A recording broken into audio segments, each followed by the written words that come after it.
आज जो हमारे यहाँ पर गेस्ट हैं उनके यूट्यूब के ऊपर 28 लाख से ज्यादा सब्सक्राइबर्स हैं, करोड़ों व्यूज हैं। Please give an energetic and warm welcome to the one and only Mahendra डोगने।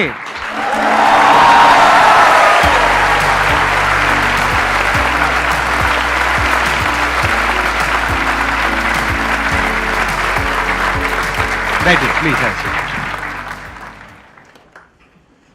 मेरा नाम महेंद्र दोगने है और मैं मध्य प्रदेश के सबसे छोटे डिस्ट्रिक्ट हरदा से बिलोंग करता हूँ और अभी भी वहीं पर रहकर सारी चीज़ें कर रहा हूँ, सारे काम कर रहा हूँ। मेरे पिताजी एक मैकेनिक है। मैं सेशन सुन रहा था शायद मनोज का, और उसमें उनके पिताजी शायद बाइसिकल रिपेयर करते थे। राइट। तो मेरे पिताजी जो है बाइक रिपेयर करते थे और अभी भी करते हैं, और मैंने वहीं से शुरुआत की। तो मैंने भी बचपन से लेकर लगभग आधी जवानी तक वहीं पर बाइक भी रिपेयर की है और वहीं से बहुत कुछ सीखा है मैंने। तो आपने अपनी ये यूट्यूब की जर्नी कब शुरू करी, कितने साल हो गए? यूट्यूब की जर्नी मैंने काफ़ी लेट शुरू करी, लगभग 2018, मतलब 1 जनवरी 2018 को हमने कसम खाई थी कि ठीक है अभी फोड़ते हैं, मतलब इस टाइप का थोड़ा सा। तो 4 साल हुए हैं आपको कसम खाए हुए? जी। और सब्सक्राइबर जो है 28 लाख सिर्फ यूट्यूब के एक चैनल पर है। हमारे 2 चैनल है, एक चैनल और है एमडी मोटिवेशन जो हमने शुरुआत में किया था, तो उस पर है 1.8 मिलियन, इस पर है 2.8 मिलियन। यूट्यूब वाला जो आपने शुरू किया 4 साल पहले, उसके पीछे मोटिवेशन क्या थी, वो कहाँ से आइडिया आया आपको? इंडिया में बहुत ज्यादा मोटिवेशनल स्पीकर उस समय जैसे सर कर रहे थे वैसे नहीं थे। मतलब सर ने भी शुरुआत शायद 2011-12 में की थी आपने? 12 में करी तो थी। उससे पहले मैं एंथोनी रॉबिन्स को बहुत सुना करता था। तो एक दिन मैं सुबह सुबह देख रहा था कि एक वीडियो आया मेरे सामने, 2012 की शायद वो बात है, और वो वीडियो संदीप भैया का था, जो कि मैंने देखा और मैंने कहा अरे इंडिया में भी ऐसा कोई कर रहा है या कुछ तो हो रहा है ऐसा। जब भैया ने ये वीडियो डाली उसके बाद समझ में आया कि अच्छा, और ऐसा होता है कई बार कि जब आप छोटे होते हैं तो कोई ना कोई एक व्यक्ति ढूंढ रहे होते हैं, आइडल ढूंढ रहे होते हैं, ऐसा भी कह सकते हैं हम, कि कोई व्यक्ति एग्जैक्टली कुछ कर रहा है क्या वैसा। तो मुझे दिखा कि अच्छा ये कर रहे हैं, तो मैंने सोचा क्यों ना मैं भी करूं, और मैंने डिसाइड किया कि finally I am ready to be a life coach और मोटिवेशनल स्पीकर। कितने टाइम बाद आपको सक्सेस मिली सिर्फ यूट्यूब पे? 3 से 4 महीना लगा था मुझे, क्योंकि अच्छा। मुझे बहुत ज्यादा कॉन्फिडेंस था कि ऐसे लोग यदि मार्केट में चल रहे हैं तो मैं तो बहुत अच्छा फोड़ सकता हूँ। ऐसे आपने उधर इशारा क्यों किया, मेरी तरफ क्यों किया? आपके जैसा नहीं। ऐसे लोग अगर चल रहे हैं ऐसे तो पता नहीं क्या कर सकता हूँ। नहीं, ऐसे लोग नहीं सर। मैंने तुरंत मोटिवेशनल स्पीकर बनने के बारे में नहीं सोचा। मतलब मुझे पता था कि पोटेंशियल है मेरे अंदर, और मुझे बोलना बड़ा अच्छा लगता था। मतलब मैं जब बोलता था तो लोग सुनते थे, और वो जो कनेक्शन होता था, जैसे भैया करते हैं कि जब आप भैया बोलते हैं और आप लोग हंसते हैं तो इनके अंदर क्या फील हो रहा होगा वो आप सोच भी नहीं सकते हैं, है ना। और हर बार वही चीज इनको यहां पर आने के लिए मोटिवेट करती है, या वही चीज इनको एनर्जी देती है, पावर देती है। तो वही सेम फीलिंग मेरे साथ भी होता था कि जब मैं स्टेज पे होता था, छोटे छोटे स्टेज थे उस समय, जब मैं कोचिंग चला रहा था तो बहुत छोटा स्टेज होता, 200-300 बच्चे बैठते थे वहां पर, लेकिन जब वो हंसते थे मेरी बातों पर, इंजॉय करते थे उस बात को और डीप चले जाते थे। मतलब जो लास्ट सेशन हुआ था मेरा अभी 2-3 महीने पहले, यदि मैं उसका टाइमिंग बताऊंगा तो आप आश्चर्यचकित रह जाएंगे। मैं 6 घंटे स्टेज पे था, सिर्फ 15 मिनट का ब्रेक लिया था और कोई भी जाने को तैयार नहीं था। क्या बात तो 6 घंटे मैंने रेगुलर बोला है। तो 6 घंटे कोई व्यक्ति किसी को सुन सकता है क्या? किसी का गर्लफ्रेंड या बॉयफ्रेंड होंगी तो वो भी बोर हो जाते हैं, अरे पका मत ना, अभी रखना फोन, इतना क्या है ना। एक समय में बात करने के बाद शुरू में तो बड़ा मजा आता है, हाँ हेलो जानू।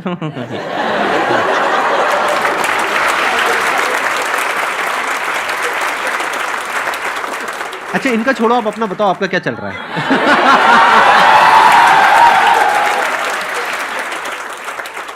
आपका भी क्या स्टेटस है? मेरा स्टेटस सिंगल है और मैंने शादी नहीं की है। Ready to mingle? नहीं। अच्छा, ओके, हाँ।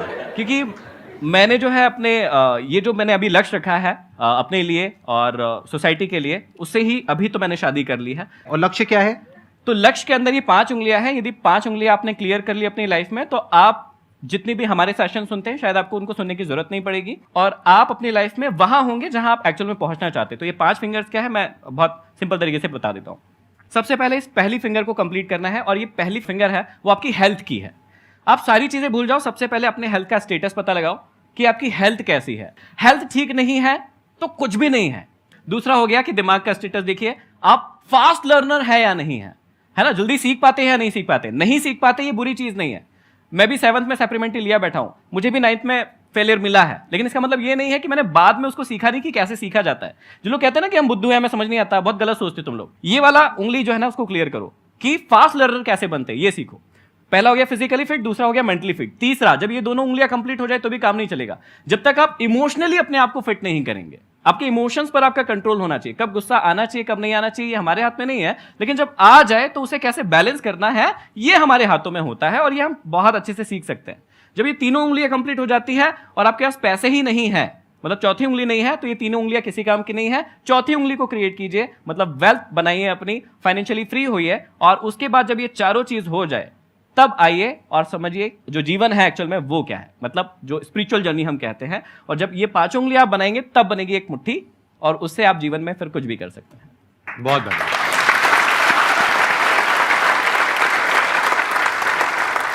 मेरा क्वेश्चन है कि आप मतलब हर टाइम पॉजिटिव कैसे रहते हैं?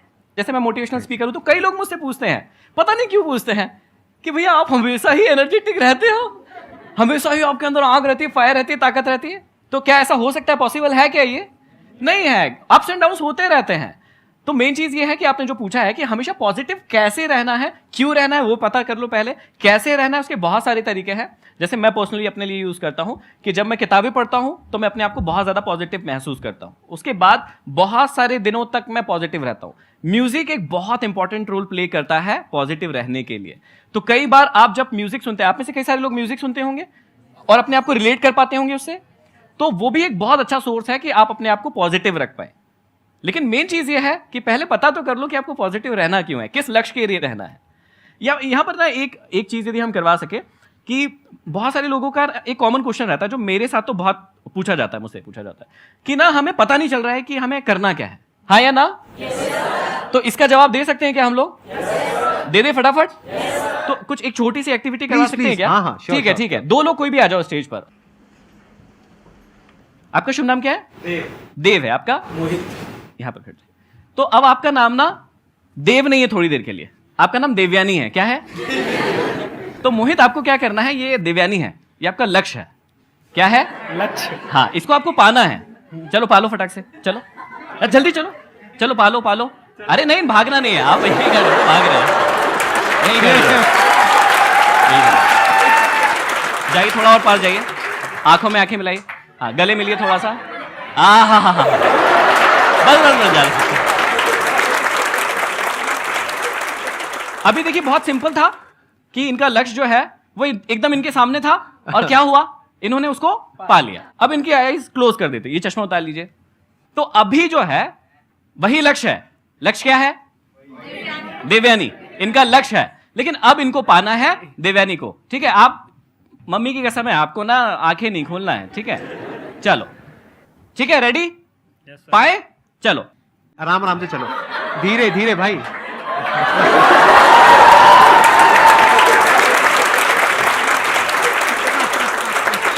तो यहां पर कुछ बात समझ में आ रही है कि जब हमारे सामने एकदम लक्ष्य होता है तो एग्जैक्टली हम देख पाते हैं कि हमें कहां जाना है। लेकिन जब हमें पता ही नहीं होता है कि हमें जाना कहां है तो फिर हमें बहुत सारे एफर्ट्स लगाना होता है, जैसे इनके केस में हुआ होगा। लेकिन इनको तो पता था कि किधर घुमाया। जैसे ही थोड़ा सा बड़ा स्टेज होता है, जब मैं ये वाली एक्टिविटी करवाता हूं तो व्यक्ति कंफ्यूज हो जाता है कि उसको कहां जाना है। तो थैंक यू वेरी मच, आप लोग जा सकते हैं प्लीज। Thank you.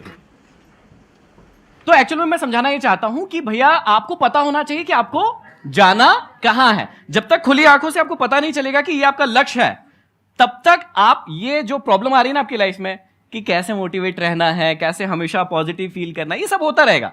लेकिन जब आपको पता चल जाता है कि आपको जाना कहां है, फिर ना आपको किसी भी क्वेश्चन के जवाब की कोई जरूरत नहीं होती। सारे जवाब आपके पास खुद ब खुद आ जाते हैं या आप ढूंढ लेते हैं। मेरा क्वेश्चन ये है सर, जो कम्युनिकेशन स्किल्स होती हैं, हमारे आसपास ऐसा एनवायरनमेंट हमें नहीं मिल पाता है और काफ़ी दूर तक नहीं होता है, तो उसको अगर हमें वर्क करना है उस पर, तो उसको हम कैसे सही कर सकते हैं? जैसे उन्होंने कहा कम्युनिकेशन स्किल्स, तो मुझे शायद आपका वो वीडियो ही याद आया जिसमें आपने बहुत डिटेल में और शायद सिखाया है, और शायद वो एपिसोड 1 2 3 4 3 या 4 एपिसोड्स हैं। हाँ, तो पूरा एपिसोड्स हैं। तो पहली बात जो इन्होंने कही वो शायद यहीं पर, मतलब मुझे ब्लेम नहीं करना चाहिए, लेकिन यहीं पर गलत हो गई कि सोसाइटी में कोई सिखाता नहीं है, क्योंकि ऑलरेडी मतलब आसपास ऐसा कोई वो नहीं है, माहौल एनवायरनमेंट नहीं है। ये कह रहे हैं कि हमारे आसपास में जो लोग हैं वो ऐसे नहीं है कि उनसे बात कर सके। तो बेसिकली क्या होता है कि आपको एनवायरनमेंट नहीं मिलता तो उसका भी कोई प्रॉब्लम नहीं है, आप खुद से वो एनवायरनमेंट डेवलप कर सकते हो। जैसे मेरे को दिक्कत हुई थी जब इंग्लिश स्पोकन, क्योंकि मैं हिंदी मीडियम से था, फेल हो गया था। इंग्लिश सीखने का मेरे को बड़ा शौक था। तो जब मैंने इंग्लिश सीखना शुरू किया तो मैं गवर्नमेंट स्कूल से था और वहां पर माहौल नहीं था, लेकिन वो माहौल मैंने बना लिया। तो आप चुन लो कि भैया कौन कौन लोग हैं जो इंटरेस्टेड है और उनके साथ वो प्रैक्टिस शुरू कर दो। जैसे आपने कहा कि कोई स्पेसिफिक स्किल है जिस पे आपको कमांड करना है, जैसे इंटरव्यू है, तो आपको इंटरव्यू कहीं देने जाना है और आपको नहीं मिल रही कि यार मैं किसके साथ तैयारी करूं, तो ऐसा हो ही नहीं सकता कि आपको कोई भी ना मिले। 4-5 लोग आप ढूंढिए कि जिनके साथ आप डेली बैठकर इंटरव्यू का सेशन कर सकते हैं, उनके साथ डेली प्रैक्टिस कीजिए। अब यदि आप कहें कि दुनिया में कोई व्यक्ति मिला ही नहीं है, मेरी सिटी में कोई व्यक्ति मिला नहीं, तो ऐसा पॉसिबल नहीं होता मेरे हिसाब से। तो मैंने अपने मोबाइल पर सिर्फ एक ही वाइट है और सिर्फ उस पर एक ही चीज लिख के रखी है मेरे मोबाइल पर, और वो है there is will there is way. जहां चाह है ना, जहां आपने चाह लिया ना कि मेरे को ये करना ही है, तो आपको तरीके, लोग, सब कुछ मिल जाएगा। आप एक काम करो ना, आपके पास में मोबाइल है? Yes sir. कैसा है, स्मार्टफोन है या? स्मार्टफोन है। तो अगर उस स्मार्टफोन में आप कैमरे को ऑन कर दो, यस सर। आप अपनी रिकॉर्डिंग करो यस सर। और उस रिकॉर्डिंग को यूट्यूब पे अपलोड करो, यस सर। तो कुछ पैसे लगते हैं? नहीं। अपना एक रूटीन बना लेते हो कि साल में 365 दिन है, मेरे को 365 वीडियोस डालनी है 5-5 मिनट की, इसमें आपका क्या गया? कुछ नहीं सर। लेकिन एक बात पक्की है, एक साल बाद आपकी जो कम्युनिकेशन स्किल है जी। वो जो एक साल पहले थी उससे 1000 गुना बेटर हो जाएगी। यूट्यूब पे सक्सेस मिलेगी नहीं मिलेगी कुछ नहीं कहा जा सकता, लेकिन आपकी कम्युनिकेशन स्किल बेटर हो जाएगी। अगर आप कुछ भी नहीं करते हो, ये जो मैंने कहा वो भी नहीं करते हो, आसपास में लोग भी ऐसे नहीं हैं, क्योंकि आसपास में जो लोग हैं उनसे जैसे ही आप बात करोगे थोड़ा सा भी वो मजाक बनाएंगे, तो उनसे आप बात नहीं कर सकते हो जी। तो आप अगर अगले एक साल तक ऐसा कुछ भी नहीं करते हो, यानी प्रैक्टिस ही नहीं करते हो, बस अपने दिमाग में सोचते रहते हो कि मेरे को अपनी कम्युनिकेशन स्किल्स को बेटर करना है, क्या कभी बेटर होगी? No sir. पूरी जिंदगी में कभी बेटर होगी? No sir. प्रैक्टिस करना पड़ेगा ना। Yes sir. तो प्रैक्टिस करने के आज की डेट में बहुत तरीके हैं, बहुत ऑप्शंस हैं, अगर आप थोड़ा सा दिमाग लगाओ तो। अपना आप महीने का कितना खर्चा कर लेते हो पैसा जिसकी कोई रिटर्न नहीं है, यानी अपने शौक के ऊपर, कपड़ों पे, इस पे, उस पे, खाने पीने पे? 2 to 3,000 अप्रॉक्स। उसको आप चाहो तो 2-3 हजार को 1-1.5 हजार कर सकते हो? यस सर, कर सकता हूँ मैं। कर सकते हो। Yes sir. तो क्या ऐसे आपके घर के आसपास में जहां पर भी आप हो, ऐसे कुछ इंस्टीट्यूट्स हैं जहां पर के 500 रुपए महीना वो लोग लेते हैं और आपको इंग्लिश सिखाते हैं या कुछ सिखाते हैं, कुछ करते हैं? Yes sir. है? Yes sir. क्यों नहीं ज्वाइन करते? मैं एक बार गया भी था, मैं ज्वाइन करने का ट्राई भी किया था, मैंने लिया था, तो वहाँ पे उन्होंने क्या किया, पब्लिकली बैठा लिया सामने और एकदम मतलब बिना किसी उसके बोल दिया बोलो यहाँ बैठकर, तो थोड़ा सा मतलब एकदम पब्लिक में आपको 50-60 लोगों के बीच में एकदम बैठा के बोलने को कह दिया, तो थोड़ा वो रहता है ना। तो यही तो आप चाहते यही हो। तो चाहते हैं। आराम से सोचो, समझने की कोशिश करो, यहाँ पे आपको बहुत सारे कॉन्ट्रडिक्शंस नजर आएंगे अपनी थॉट प्रोसेस में, अगर ध्यान से समझ पा रहे हो तो। आप लोगों को समझ आ रहा है ना मैं क्या कह रहा हूँ? Yes sir. ये गए एक इंस्टीट्यूट में, वहां पर गए और ये क्या कह रहे हैं, पहले तो कह रहे हैं मेरे को अपनी कम्युनिकेशन स्किल्स इंप्रूव करनी है, मेरे को एक ऐसा माहौल नहीं मिल रहा है, फिर कह रहे हैं एक ऐसा माहौल मुझे मिला, 50 लोगों के बीच में बिठाया, जो 50 लोग एक्सपेक्ट कर रहे थे क्योंकि उनका भी नंबर आने वाला था बोलने का। ट्राई टू बी कि भैया कैसे आप लोगों को अपनी, और मतलब ये भी कोर्स है अपने आप में, बहुत बड़ा कोर्स है कि भाई लोग आपकी बात सुने, आप यहाँ पर भैया को सुनने आए हो, मुझे सुनने आए हो, तो ये भी अपने आप में एक आर्ट है, एक स्किल है, तो उसको सीख लो ना। जब आपकी बात कोई नहीं सुनता है तो अपने आप से प्रश्न करो कि वो क्यों नहीं सुन रहा है, आपकी बातों में ऐसा क्या नहीं है जो वो आपको नहीं सुन रहा है, और दूसरों की बातों में ऐसा क्या है जो उसको सुन रहा है। आपको मेंटली पहले प्रिपेयर होना पड़ेगा कि अगर मैं जाऊंगा अपनी कम्युनिकेशन स्किल्स को बेटर करने के लिए तो मेरा बहुत मजाक बनेगा, मैं उसके लिए तैयार हूं।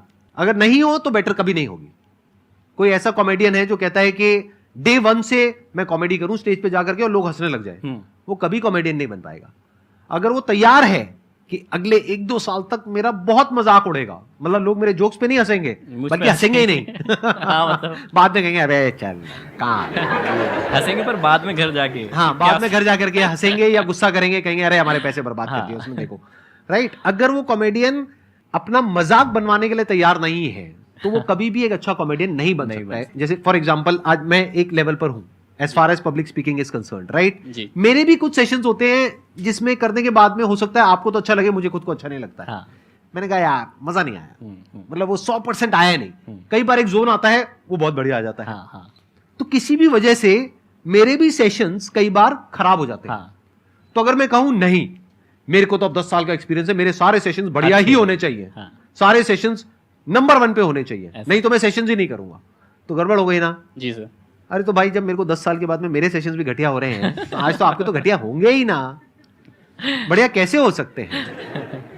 जो भी कम्युनिकेशन स्किल्स है या जो भी आप बोलना चाहते हो, पब्लिक स्पीकिंग हो गया या जो भी आप अपना इंप्रूव करना चाहते हो, वो बढ़िया नहीं है, यहां से शुरू करो, बढ़िया करना है।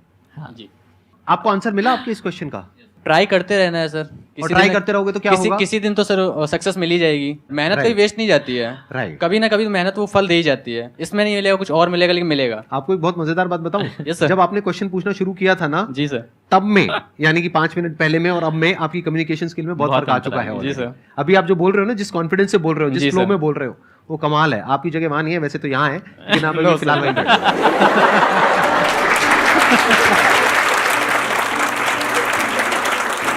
Thank you so much for coming. Thank you, sir. It means a lot to me and to everybody here. Thank you. I'm sure आप लोगों को बहुत कुछ सीखने को मिला होगा. Thank you so much. आसान है.